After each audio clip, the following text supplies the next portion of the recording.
So, should you read this mammoth?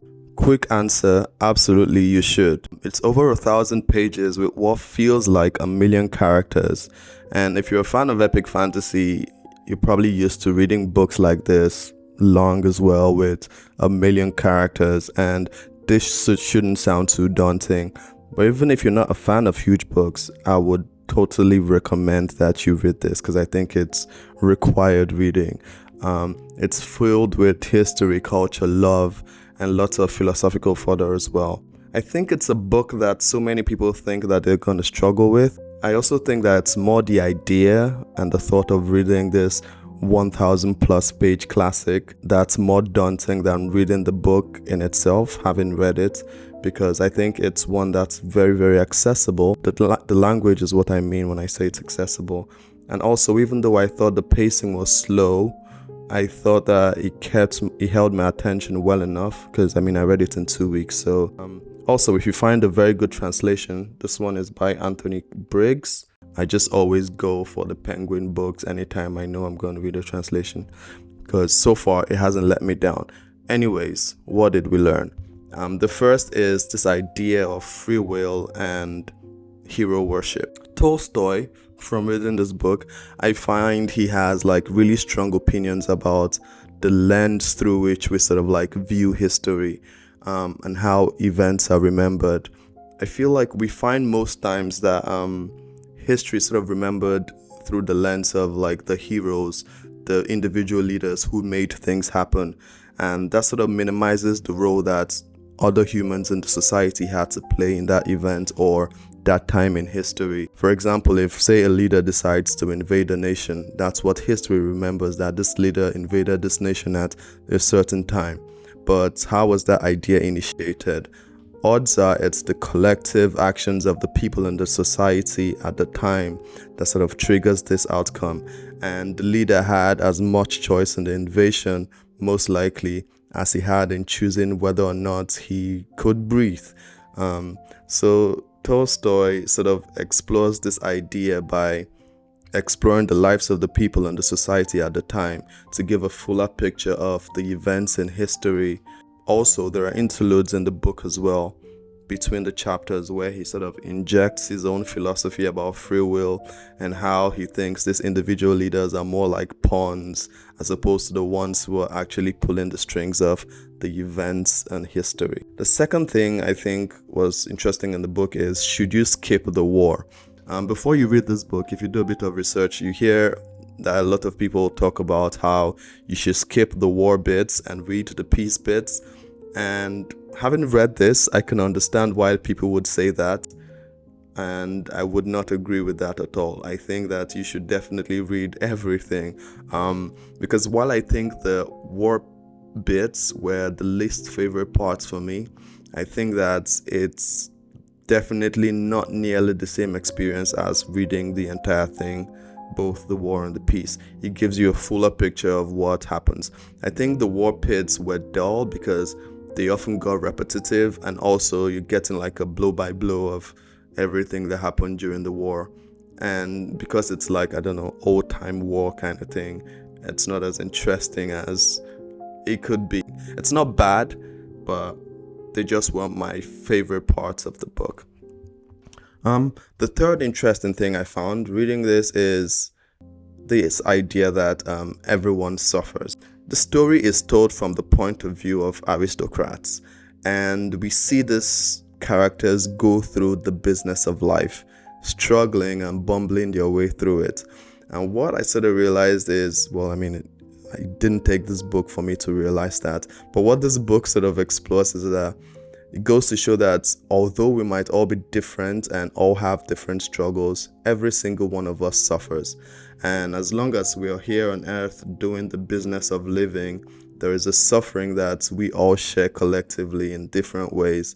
And the book tried to explore what the best way would be or is of trying to live and bear the suffering. Through the character of Pierre, one of the main characters in the book, Tolstoy, I think, sort of tries to show a way of making this suffering sort of bearable. and it does look like stoicism in a way. It's not entirely stoicism, but you know what? You would read the book, because I myself, I'm still having to digest that, but I would say that it does feel like stoicism, but I would say that you probably have to read the book to sort of make your own idea about what that idea is, you know. I feel like I just repeated myself there. Anyways, so it goes. The character work in this book is amazing. There's a lot of depth to every single character in the book. Well, not every single one, the main ones, I would say, and there are quite a number of them. The length of the book does lend itself into how well the characters are developed as well. I also feel that the depth and development of the characters is also a way that Tolstoy tried to show this idea of history as well, by looking at the events of history through the characters rather than the one historical figure, Napoleon, who was, I don't know, at the center of the war and all that kind of stuff. So yeah, that's it. 3 things we learned. What are my last thoughts? I think many people call this the greatest novel of all time. Well, yes, you can see that it's huge, so maybe that's the reason why. But no, having read this, I can understand why it's considered one of the greatest books of all time. Holy crap, it's so heavy. My hands are aching right now. Also, Tolstoy said it's not a novel. And having read it, you can also understand why he would say that. What I would say though, it's a really, really beautiful book. I really enjoyed it. It's one that I didn't think I was going to enjoy. As a matter of fact, while I was reading it, I didn't want to like it for some reasons that I can't start to go into.